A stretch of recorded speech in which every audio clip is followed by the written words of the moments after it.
দক্ষিণেশ্বর এসে গেছি। এই হচ্ছে দক্ষিণেশ্বর স্টেশন থেকে বেরোবার সামনেই আবার ঢোকার মুখেও এই ঠাকুর, মা আর স্বামীজির মূর্তি রয়েছে, দেখতে পাচ্ছেন, খুব সুন্দর। চলুন, বৃষ্টি পড়ছে, দুপুর থেকে শুরু হয়েছে টিপ টিপ করে, এর মধ্যেই যেতে হবে। আজকে ফলহারিণী কালী পুজো, দক্ষিণেশ্বর আজকে জমজমাট, সেটাই আপনাদের দেখাই।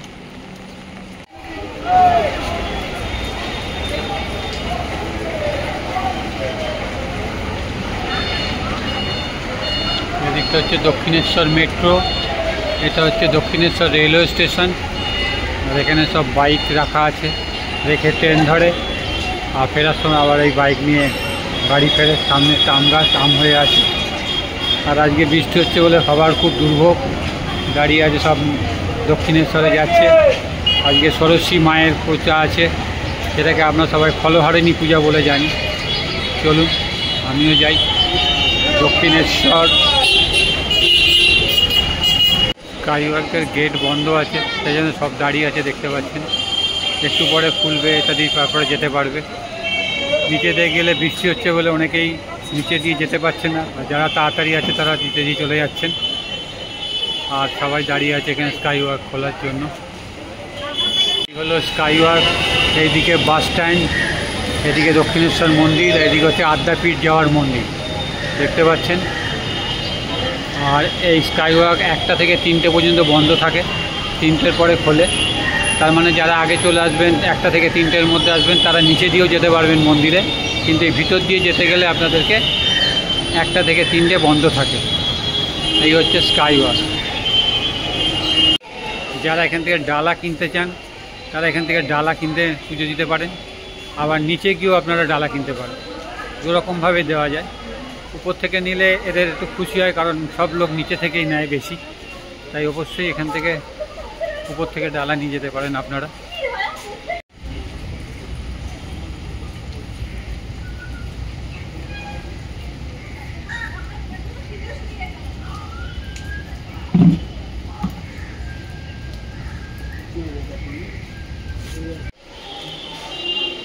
এখানে একটা ঠাকুরের ফটো আছে। আর এই হচ্ছে মেন গেট, ডান দিক দিয়ে যেতে পারবেন, বাঁ দিক দিয়েও যেতে পারবেন। এই হচ্ছে, চলুন এবারে দক্ষিণেশ্বরের মন্দিরের দিকে যাই। এই হচ্ছে মন্দির গেট, দেখতে পাচ্ছেন। আর আজকে প্রচণ্ড ভিড় হবে, কারণ আজকে ফলহারিণী কালী পুজো, সবাই এসছে ভবতারিণী মায়ের কাছে। আর আজকে রামকৃষ্ণ মঠে ষোড়শী পুজো হয়, কারণ হচ্ছে শ্রী শ্রী ষোড়শী পুজো এই কারণেই হয়, ঠাকুর শ্রীরামকৃষ্ণদেব আজকের দিনে মা সারদা দেবীকে মাতা রূপে, মানে কালী মাতা রূপে পুজো করেছিল। তো সেই জন্য আজকে এই দিনটা সমস্ত মঠে, মিশনে, সব জায়গাতেই শ্রী শ্রী ষোড়শী পুজো হিসাবে হয়। এই বৃষ্টিতে বড় সমস্যায় ফেলে দিয়েছে, কারণ প্রচুর মানুষ আসার ইচ্ছা থাকলেও অনেকে আবার বৃষ্টির জন্য পিছিয়ে যাচ্ছে। যদিও কালকে সকাল পর্যন্ত ফলহারিণী কালী পুজোর টাইম আছে, তবুও আজ আর কাল মিলিয়ে দক্ষিণেশ্বর প্রচুর ভিড়। মা ভবতারিণীর কাছে সবাই পুজো দিতে আসে। হচ্ছে দক্ষিণেশ্বর কালী মন্দির। চারিদিকটা একটু আপনাদের দেখাই। এটা হচ্ছে ভোজনালয়, ফুড প্লাজা লেখা আছে, দেখতেই পাচ্ছেন। থাকারও জায়গার ব্যবস্থা আছে, সেটা বুক করে আপনাদের আসতে হবে। আর এদিকটা হচ্ছে পুরো দক্ষিণেশ্বর, বিরাট জায়গা নিয়ে।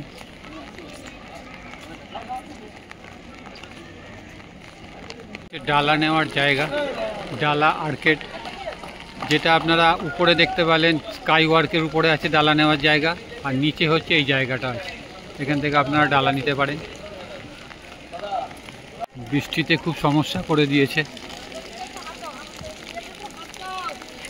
দেখতেই পাচ্ছেন, প্রচুর মানুষ আসছেন। কালকে পর্যন্ত ফলহারিণী কালী পুজোর টাইম আছে। আর সামনেই স্বামী বিবেকানন্দের একটা মূর্তি আছে, সেটাও দেখাচ্ছি আপনাদেরকে। যতটা ভিড় হবে ভেবেছিলাম ততটা কিন্তু ভিড় হয়নি। এটা বৃষ্টির জন্য কেন জানি না, হতে পারে বৃষ্টির জন্য, কারণ অনেক মানুষের আসার ইচ্ছে থাকলেও আসতে পারছেন না। এই দেখুন চারিদিকটা। আর বিবেকানন্দ বলছিলাম, একটা বিবেকানন্দের মূর্তি আছে, এই হচ্ছে বিবেকানন্দ।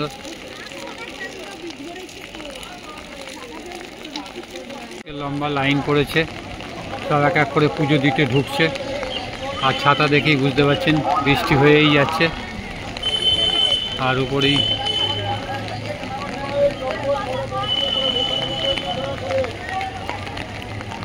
বাঁদিকে আছে একদম প্রথমে রানী রাসমণি, মধ্যিখানে আছে শ্রীরামকৃষ্ণ, আর একদম ডান দিকে আছে শ্রীমা সারদা।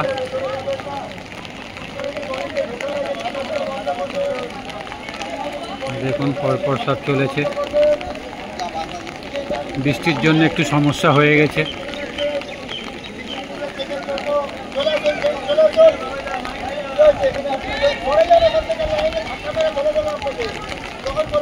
হচ্ছে রানীমার, লেখাই আছে রানীমা। 31 মে 1855-এ এই মন্দির করা হয়েছিল। এটা হচ্ছে রানীমার মন্দির। এটা হচ্ছে নহবত, ফটো তোলা নিষেধ বড় করে লেখা আছে। আর আম গাছ দেখুন শুধু আম হয়ে আছে। আরে বাপরে, একটু আমগুলো দেখাই একটু। এই দেখুন, এই দেখুন, এই দেখুন কত আম, শুধু দেখুন পেকে রয়েছে একদম। আর এই হচ্ছে নহবত।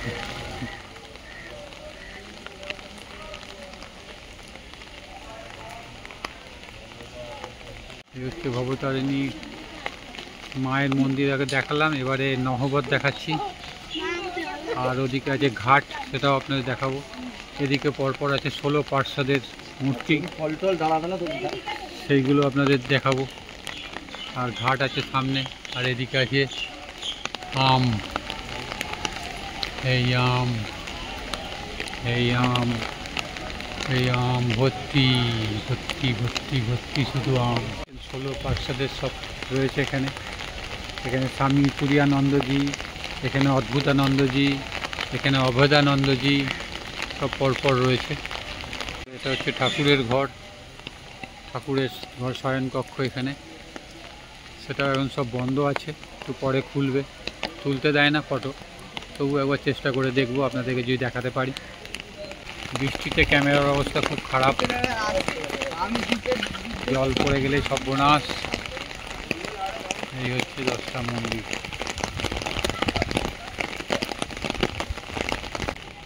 দেখুন এটা হচ্ছে পরপর পরপর শিবের মন্দির আছে, 1 2 3 4 5 6 7 8 9 10। তার ডান দিকে আছে ঘাট, এই ঘাটটাও দেখাই। আর এই ঘাটের একটু আগেই গেলে ওখানে থেকে আপনারা লঞ্চ ধরে বেলুড় মঠ যেতে পারবেন। এই হচ্ছে, বৃষ্টিতে মাটি করে দিয়েছে, যেমন মানুষ আসতে পারছে না সেই রকম আমরাও ফটো তুলতে খুব কষ্ট হচ্ছে। সেই জন্য বৃষ্টি এত ক্যামেরায় জল লাগছে, কী আর বলবো, কিছু করার নেই। এই হচ্ছে ঘাট, দেখতে পাচ্ছেন উপর দিয়ে গাড়ি যাওয়ার ব্রিজ।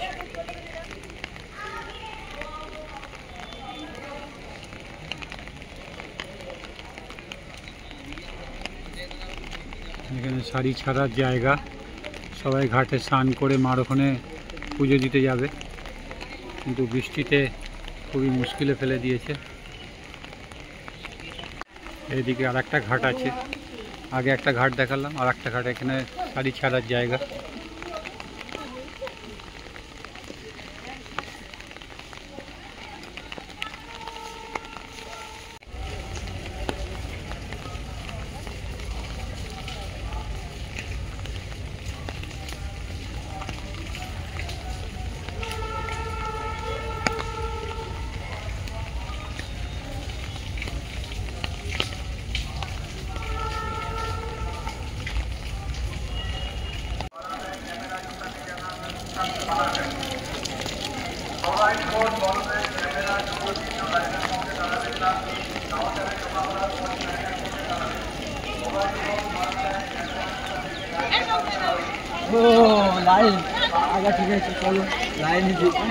চলুন, দক্ষিণেশ্বর মন্দির তো দেখালাম আপনাদেরকে, এবারে দক্ষিণেশ্বরের মঠটা একটু দেখিয়ে আনি।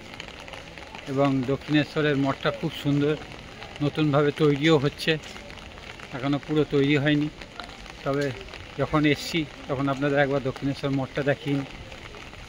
এইসব মানত করার জায়গা, সব মানত করে গেছে, সব ইট বেঁধে গেছে, যার যা মনোবাঞ্ছা আছে পূর্ণ হওয়ার জন্য। এই হচ্ছে দক্ষিণেশ্বর মঠের নতুন বিল্ডিং হচ্ছে।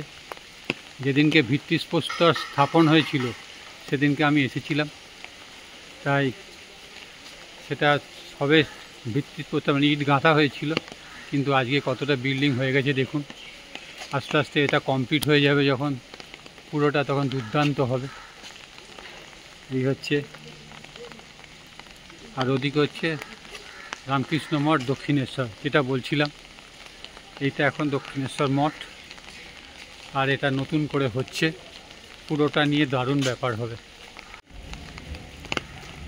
হচ্ছে খোলা আর বন্ধের সময়, এখন বন্ধ আছে, তাই আপনারা যখন আসবেন এটা ফলো করে আসবেন। এখানে আসলে আপনারা দক্ষিণেশ্বর মন্দিরের সঙ্গে রামকৃষ্ণ মঠ দক্ষিণেশ্বরও দেখবেন, আর পাশে আর একটা মন্দির আছে, সেটা দেখাই, তখন আপনাদের নামটা বলবো। তাই আসবেন যখন এই তিনটে জায়গা অবশ্যই দেখে যাবেন।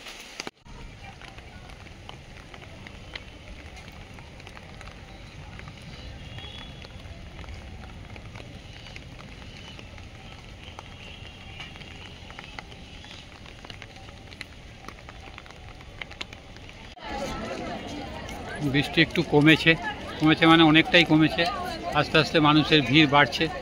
যত সন্ধ্যের দিকে হবে পুজো তখন আরম্ভ হওয়ার কথা 6:30-এ, তখন আরও ভিড় হবে। তো সেই জন্য দেখতেই পাচ্ছেন মানুষ আস্তে আস্তে আসতে শুরু করেছে, আর বৃষ্টি তো কমেইছে।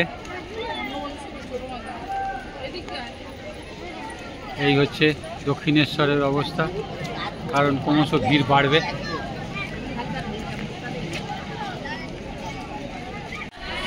চলুন, দক্ষিণেশ্বরে আসলে আপনাদের বলেছিলাম আর একটা জিনিস দেখাবো, সেই জায়গাটা দেখাই। আপনারা এরপরে যখন আসবেন তখন এই তিনটে জায়গা দেখে নেবেন। এই যে রাস্তাটা আপনারা দেখছেন, অটো দাঁড়িয়ে আছে, এই রাস্তাতে সোজা গেলে হচ্ছে আপনারা যেখান থেকে লঞ্চ ধরবেন, লঞ্চ ঘাট, সেই জায়গাটা হচ্ছে এইটা। এই বৃষ্টিতে আমার আর ক্যামেরার দুটোরই নাজেহাল অবস্থা। এই যে এখানে আসলে বলছিলাম এই জায়গাটায় আসবেন, অবশ্যই আসবেন। এটা হচ্ছে শ্রী শ্রী রামকৃষ্ণ মহামণ্ডল, এবং এখানে কেন আসবেন সেটা আমি ভিতরে গিয়ে বলছি আপনাকে। এই হচ্ছে রামকৃষ্ণ মহামণ্ডল। যারা দক্ষিণেশ্বর আসবেন তারা দক্ষিণেশ্বর তো দেখবেনই, তার সঙ্গে রামকৃষ্ণ মঠ দেখবেন দক্ষিণেশ্বরে, আর তার সঙ্গে এটাও দেখবেন। এখানে কেন আসতে বলি, এই স্থানটা হচ্ছে দক্ষিণেশ্বর মন্দিরের পাশেই কলকাতার পাথুরিঘাটার যদুনাথ মল্লিকের এটা বাগান বাড়ি, আর বর্তমান শ্রীরামকৃষ্ণ মহামণ্ডল নামে এটা খ্যাত। ঠাকুর প্রায়ই এখানে আসতেন। ঠাকুরের জন্য এই বাগানবাড়ির দরজা ছিল চির উন্মুক্ত। এই বাগানবাড়ি বৈঠকখানায় মেরি ও যিশুর একটি প্রতিকৃতি আছে, যেটি গভীরভাবে দেখতে দেখতে একদিন ঠাকুরের মনে হয় ওই ছবি থেকে এক পবিত্র জ্যোতি তার শরীরে প্রবেশ করেছে। এরপরেই তিনি খ্রিস্টীয় সাধনা পদ্ধতি জানতে আগ্রহী হন। আরেকটি ঘটনা ছিল, একদিন ঠাকুর তার নরেনকে নিয়ে এই বাগান বাড়িতে আসেন এবং তাকে স্পর্শ করেন, ফলে নরেনের বাহক জ্ঞান লুপ্ত হয় এবং ঠাকুর তখন তাকে অনেকগুলি প্রশ্ন করেন, এবং নরেন ওই অবস্থায় সেগুলির উত্তর দেন। মা শুনে ঠাকুর নিশ্চিত হন নরেন হলেন আগামী জীবনের রূপরেখা সম্পর্কে সব কিছু। এই স্থানটার এটাই হচ্ছে মাহাত্ম্য, সেই জন্য অবশ্যই এখানে আসবে। এই হচ্ছে আমাদের ঠাকুর, পাশে মা রয়েছে, ওদিকে স্বামী বিবেকানন্দ ফটো আছে, এদিকে ঠাকুর আর মায়ের শয়ন কক্ষ দেখা যাচ্ছে এখানে, আর এই হচ্ছে ঠাকুর। সেই জন্য যারা দক্ষিণেশ্বর আসবেন তারা এই যদুনাথ মল্লিকের বাগান বাড়িটা অবশ্যই আসবেন। এখানে ঠাকুর প্রতিষ্ঠিত হয়েছিলেন এবং যিশুর সাধনায় আত্মত্যাগ করেছিলেন। এই হচ্ছে মাদার মেরির রুম, মাদার মেরির কক্ষ। এবারে ভিতরে যাব। এখানে একটা স্কুল আছে, সেখানে বিভিন্ন রকম বাচ্চাদের খেলার সরঞ্জাম রয়েছে, দেখতেই পাচ্ছেন। আর এটা হচ্ছে যদুনাথ মল্লিকের বাগান বাড়ি, সেটাকে এত সুন্দর করে রাখা হয়েছে। আর একটু সুন্দর করে থাকলে আরও ভালো লাগবে। চলুন এবার মেরি ঘরে যাই, মাদারকে দেখাই আপনাদেরকে। এই হচ্ছে মেরি, দেখতে পাচ্ছেন। নিচে স্বামী বিবেকানন্দ, এ পাশে মা, এ পাশে মেরি, এদিকে আমাদের ঠাকুর।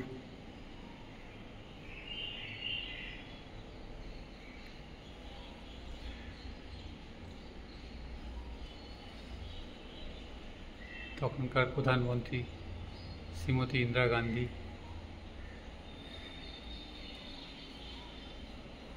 দেখুন আমাদের ঠাকুর। এই ঘরে এসেই উনি মেরির ফটো দেখেই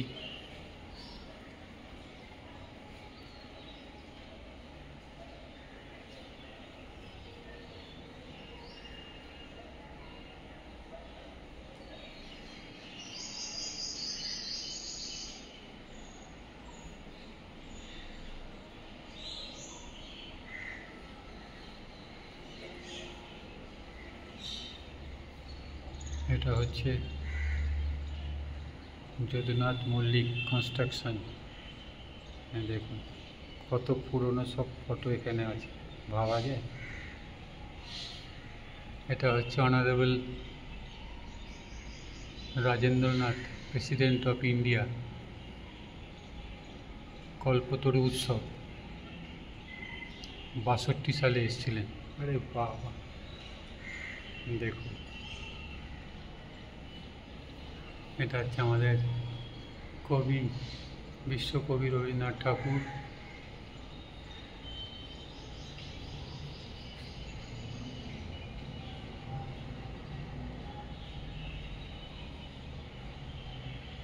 এটা দুর্গা পুজো Mahamandal premises in 1945, temple of ঠাকুর রাধাকৃষ্ণ দেব।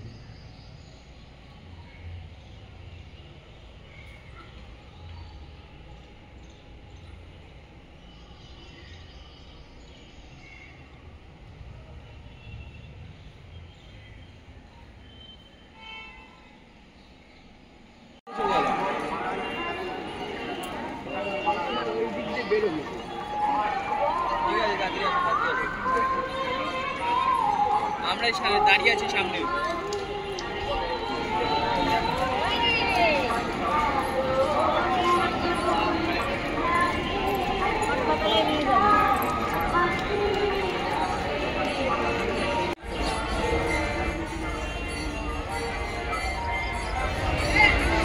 এই হচ্ছে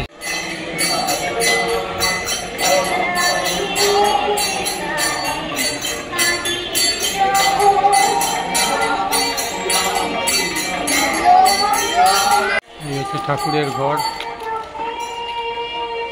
যেহেতু ফটো তোলা বারণ, সেহেতু ভিতরে আপনাদের কিছু দেখাতে পারবো না।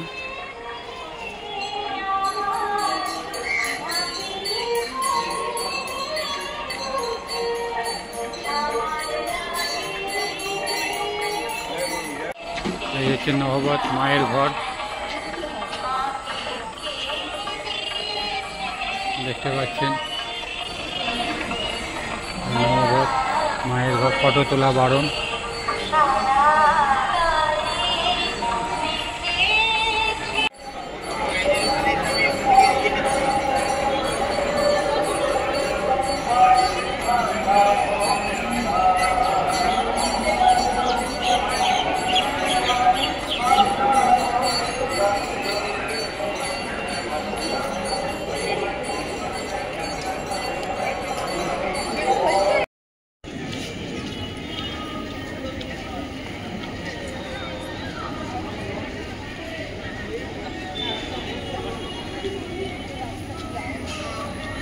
চলুন আজকের মতন ভিডিওটা এখানেই শেষ করছি। হলহরিণী কালী পুজো দক্ষিণেশ্বরে এসেছিলাম, যেহেতু ভিতরে ঢুকতে পারবো না সেহেতু বাইরে যতটা হয় আপনাদের দেখালাম। তার সঙ্গে যদু মল্লিকের বাগান বাড়িতে ঠাকুরের মূর্তি দেখালাম, তার সঙ্গে রামকৃষ্ণ মঠ দক্ষিণেশ্বর দেখালাম। যখনই আসবেন এই তিনটে আপনারা দেখতে পাবেন, তাই অবশ্যই পুরো ভিডিওটা দেখবেন। যদি ভালো লাগে তাহলে লাইক শেয়ার সাবস্ক্রাইব করবেন অবশ্যই, আর শেয়ার করে সবাইকে দেখার সুযোগ করে দেবেন। ধন্যবাদ। পরবর্তী কোনো রামকৃষ্ণ মঠ মিশনে আবার দেখা হবে।